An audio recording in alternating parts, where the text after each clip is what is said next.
Mtakatifu Mungu wetu, asante Bwana kwa nafasi hii. Tunaomba tena nguvu na uwezo wako, ili Mungu wetu mambo haya na maneno haya yakawe ni chakula cha uzima wa milele, ili jina lako litukuzwe. Mbariki msikilizaji pamoja na mimi, maneno haya yasitoke kwangu, lakini Baba yatoke katika kinywa chako, mimi niwe chombo tu. Asante Bwana kwa sababu utanena katika jina la Yesu, amina. Asante sana. Leo tena tupo katika wakati mwingine ambapo tuna somo hili ambalo linahusu ubatizo. Wakati wa ubatizo hali ikoje? Kuna nini wakati wa ubatizo? Ubatizo una umuhimu gani? Wengine wanasema kwamba hamna haja ya kubatizwa, ili mradi nimemwamini Mungu tu basi inatosha sana. Wengine wanasema kwamba ninaweza nikabatizwa kivyovyote tu. Hebu tuone leo iko namna gani. Biblia inasemaje kuhusu ubatizo? Kama nafasi kama nafsi yetu, yani umimi wetu, kama nafsi inakufa mara moja kisheria wakati wa ubatizo, yani yale mambo yako yanayo determine nafsi yako, kujisifu, kuona, kujitetea, yani kujionyesha wewe ni wewe. Kama kuna kufa kisheria wakati wa ubatizo, mbona watu wengine wanaokolewa bila hata kubatizwa? Mbona wengine wanaokolewa bila kubatizwa? Hapa tunahitaji kutofautisha mambo mawili hapa ambayo ni ya muhimu sana ili kuweza kujibu swali kama hilo. Kitu cha kwanza ni ukweli wa kiroho, spiritual reality. Alafu jambo la pili, ishara ya nje, outward sign, kwamba ubatizo kuna kitu ambacho kiko ndani ya roho yako, ukweli uko namna gani ndani yako, alafu nje vile vile unataka kudhihirisha nini. Ubatizo ni nini hasa? Tukitaka kuelewa hivi ubatizo ni nini? Ubatizo si maji tu, kwa kweli sio maji tu, ni ishara ya kifo cha utu. Utu huu una dhambi, utu huu una ubinafsi, utu huu unajisifu, utu huu unajionyesha na kujiinua kinyume kabisa na Mungu anavyotaka kwamba hayo mambo yafe. Ndio maana tunaita kwamba nafsi inakufa.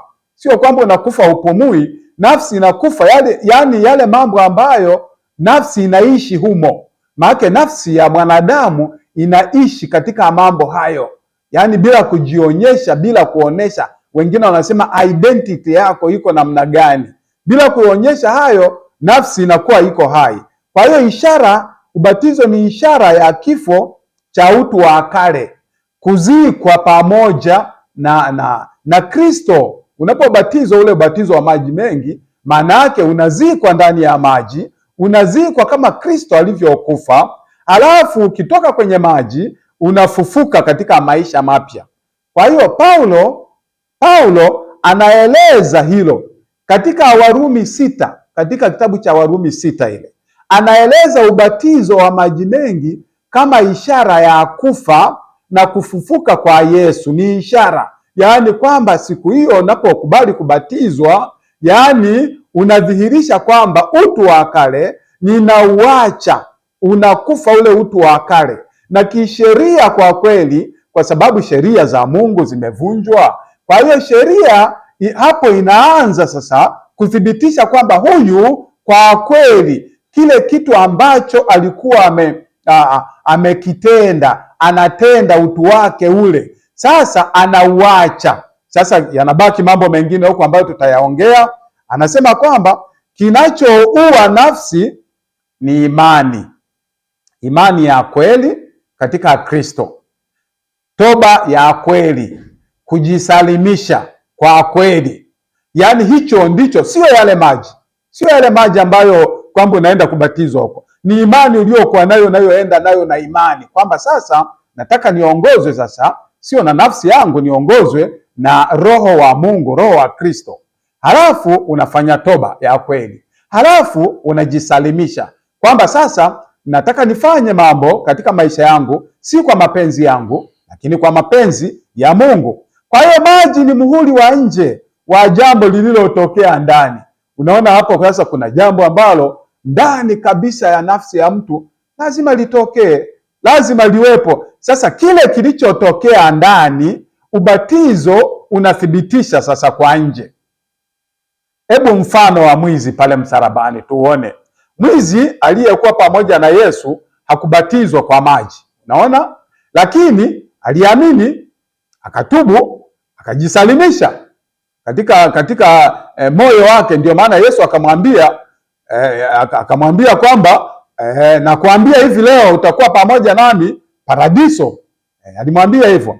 Hapa tunaona wazi ubatizo wa maji ni muhimu kama agizo la Kristo, ni muhimu, lakini si maji yale yanayookoa. Kinachookoa sio maji, ni Kristo ndiye anaokoa. Ndio maana akamwambia kwamba utakuwa pamoja nami, nakwambia hivi leo utakuwa pamoja nami paradiso. Yale maji hayana uwezo wa kuokoa, yale maji hayana uwezo wa kuokoa, ndio. Lakini kwa nini wengine wataokolewa bila kubatizwa? Kuna watu ambao kwa kweli hawatakutana na ubatizo, lakini wataokolewa. Kwa nini? Kwa sababu Mungu huhukumu kulingana na nuru aliyoipokea mtu, fursa alizokuwa nazo kwa ajili ya kupokea wokovu, mwitikio wa moyo. Kwa kweli kufuatana mwitikio wa moyo wake, moyo unaokataa kubatizwa ndio Mungu anaouangalia. Kama moyo huo unakataa kudhihirisha kile kilicho ndani, maana yake ubatizo ni kudhihirisha kile kilicho ndani. Kwa kweli ni kusema kwamba mimi mambo ya ndani yamekufa, mimi mambo ya dunia yamekufa. Sasa unataka kuyathibitisha kwa nje, kwanza hata watu waone, kwa sababu hata dhambi ilipofanywa ilifanywa kutoka kwa nje, halafu ilifanywa kutoka kwa ndani ikatoka nje. Ndani kulikuwa na azimio la kufanya hicho kitu. Hata ubatizo nao lazima utoke kwa nje kuonesha kwamba yale mambo ya ndani sasa yamekufa. Kwa hiyo kama mtu hajasikia, hakupata nafasi, au alikufa kabla ya kubatizwa kwa kweli, lakini aliamini kwa kweli, Kristo humhesabia haki kwa imani mtu huyo. Sio lazima kwamba sasa ni mpaka wale wote watakaookolewa mpaka wao wamebatizwa. Kama mtu hajasikia kwamba kuna ubatizo wa namna hiyo, hakupata nafasi ya kubatizwa, au alikufa kabla ya kubatizwa, lakini amefanya toba, yani kafara ya Yesu ikafanya kazi ndani mwake. Yani kafara ya Yesu inafanya ndani mwake kwamba yeye anajiona kwamba hajiwezi kujiokoa yeye mwenyewe, ni mpaka kitu kingine nje ya yeye, na kitu hicho inawezekana hata anakijua au hakijui. Anasema kwamba Biblia inasema kwamba Roho wa Mungu anafanya kazi ndani mwake, na Yesu atakamilisha, kafara ya Yesu itakamilisha ndani mwake hata bila ubatizo. Sasa turudi kwenye kauli ya kifo cha kisheria, ambapo mtu anapobatizwa, nilisema nafsi inakufa mara moja kisheria wakati wa ubatizo. Maana yake ilikuwa ubatizo ni wakati rasmi wa kutangaza kifo kilichotokea moyoni, kifo cha nafsi, yani kifo cha mambo yale ya nafsi. Mambo ya nafsi, yani mambo yale ambayo nafsi inaishi humo. Unajua kabisa kwamba tunajua ubinafsi ndio chakula cha nafsi, yani ubinafsi wanadamu shetani alituachia ndio chakula cha nafsi zetu, ule ubinafsi, kujiinua, kujisifu. Hayo mambo yanapokufa, anasema kwamba ubatizo ni tangazo la kufa kwa nafsi. Kwa hiyo maji yanathibitisha kile Roho ilichofanya maji, na inawezekana ukadanganya kupitia maji, yaani ukabatizwa, kumbe ndani ya Roho nafsi haijafa. Wapo watu hao wanakwenda kubatizwa, kumbe ndani ya nafsi roho haijafa mle ndani. Yaani ubatizo huo ni maigizo, ni kama umeenda kuoga maji, yaani hauna maana yoyote. Hili linaendana na somo la masalio katika siku za mwisho. Si ishara ya nje pekee itakayookoa. Mtu anasema tu, anaimba kanisani na kupiga kelele sana, lakini ndani ya moyo wake hamna toba yoyote. Sio ishara ya nje tu itakayookoa, sio ubatizo utakaookoa, hapana, bali hali ya ndani. Ndiyo maana unaweza kuwa umebatizwa lakini nafsi haijafa, na unaweza kuwa hujabatizwa kwa maji lakini moyo wako umesurubiwa kwa Kristo. Sasa tunakuja na swali moja linasema hivi ubatizo ni wowote tu? Je, mtu anaweza kubatizwa vyovyote ili mradi ametubu kwa moyo? Yaani anaweza akabatizwa labda kwa kunyunyiziwa maji, kuchapa viboko, au kuruka moto, au kwa kuandika barua? Yaani ubatizo ni wowote tu? Jibu fupi ni kwamba toba ya moyo ndiyo inayookoa. Kwa kweli, toba ya moyo ndiyo inayookoa. Lakini ubatizo wa kweli una namna maalumu aliyoweka Kristo. Si kila tendo la nje linaweza kuitwa ubatizo wa Biblia. Ndiyo, neno ubatizo kwanza ambalo linasema kwenye Biblia linamaanisha nini? Neno la Kigiriki baptizo, maana yake ni kuzamisha kabisa. Kuzamisha kabisa, kuzika ndani ya maji, kufunikwa. Hilo ni tafasiri hilo sio tafasiri ya dhehebu, kwamba eti kuna dhehebu limetafasiri. Ni tafasiri ya neno la Mungu la Biblia, ni maana ya lugha yenyewe ya Biblia. Kwa hiyo Biblia, ubatizo ni kuzamishwa majini, sio kunyunyuziwa. Mfano wa Yesu mwenyewe alibatizwa katika mto Yordani. Ndiyo, Biblia inasema alipotoka majini. Maana yake hii inaonyesha alizamishwa ndani ya maji kisha akatoka. Na kuna sehemu nyingi inayoonyesha kwamba mtu anapobatizwa kwa kweli anaingia katika maji mengi. Kama Yesu ndiyo kielelezo, hatupati mfano wa kunyunyuziwa au njia nyingine, kunyunyuziwa maji au njia nyingine. Halafu licha hivyo, Biblia yenyewe katika Warumi 6 inatoa picha kwa nini ubatizo unaweka ishara, mfano wa jinsi Yesu alivyokufa, akazikwa, akafufuka. Picha ya kuzikwa, yaani baptizo. Paulo anasema tunazikwa pamoja na Kristo katika ubatizo. Ndiyo, tunazikwa, sio katika kuchapwa viboko, sio katika kunyunyuziwa kwamba tunazikwa. Huwezi ukanyunyuziwa maji ukasema nimezikwa. Kunyunyuziwa hakufanani na kuzikwa. Kuzamishwa ndiko kunatoa picha kamili ya kifo, kuzikwa na kufufuka. Kwa kweli ubatizo ni mahubiri ya nje ya Injili iliyo ndani ya moyo wako. Nirudie neno hilo.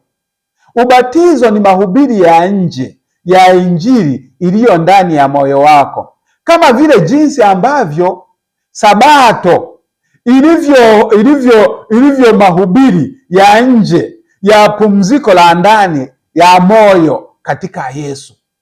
Kama vile jinsi ilivyo Sabato ni hubiri la nje la pumziko lililo ndani ya moyo katika Yesu Kristo.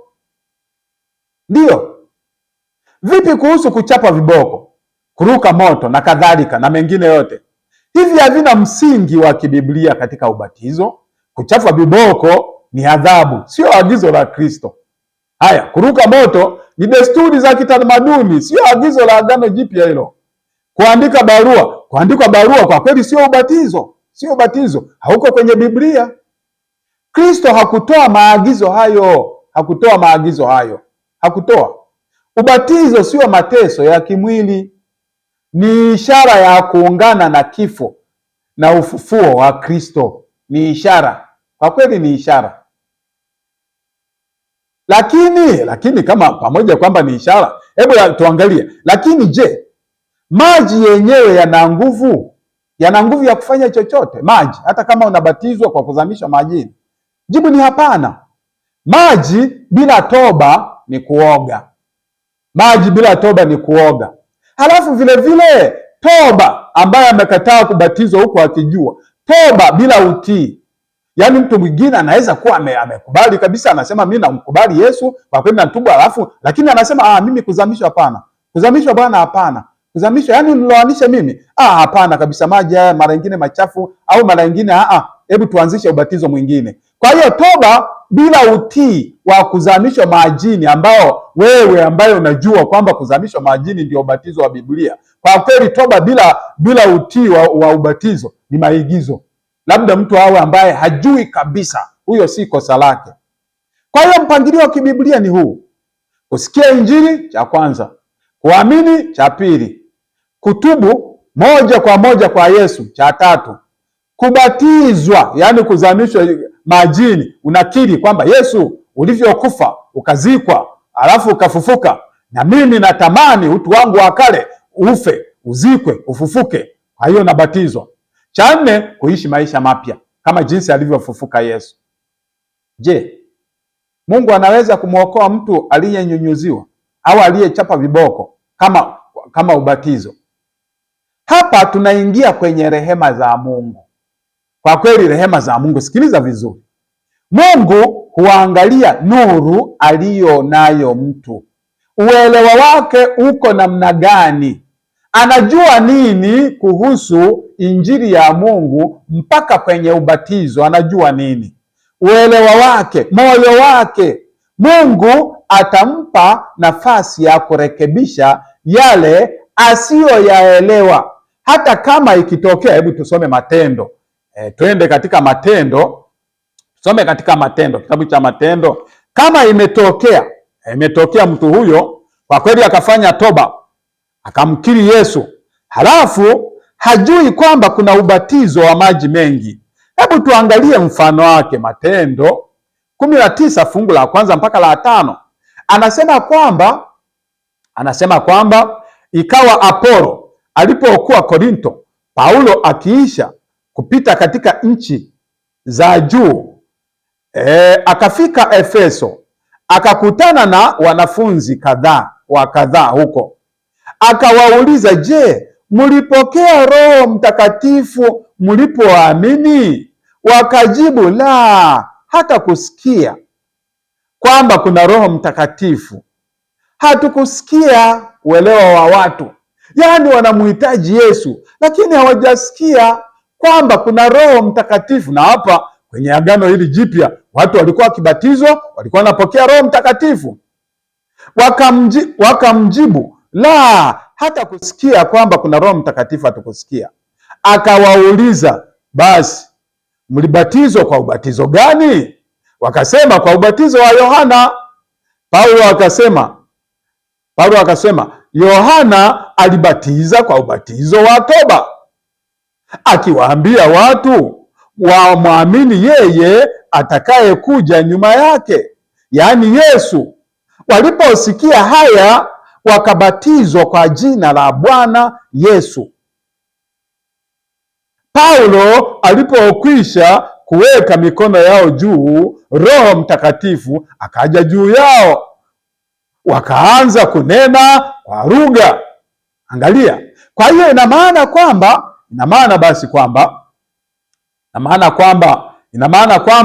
mtu ambaye kwa kweli uelewa wake, nuru aliyoipokea ni ndogo kuhusu ubatizo, si kosa lake. Maana yake Biblia inasema Mungu hata mhukumu mtu ambaye hakufikiwa na nuru ya neno la Mungu akamhukumu kama yule aliye ambaye amefikishiwa nuru. Hapana, itabidi nuru hiyo ambayo aliyo nayo, ambayo ni ndogo, airekebishe kama jinsi ilivyorekebishwa kwa Kornelio kwenye Matendo 10. Kornelio alijua kabisa kuna Mungu na alitoa sadaka, ikabidi aletewe injili. Petro akatumwa kwake kupelekewa injili. Hata hawa ambao nao tumewasoma hapa, nao ilibidi waonyeshwe ukweli uko namna gani. Kwa hiyo mtu akishaakiri namna hiyo, akaonyesha ukweli, yuko tayari sasa kusema jamani, nibatizeni. Hata kama alibatizwa kwa kunyunyuziwa maji, kuchapa viboko, anabatizwa tena.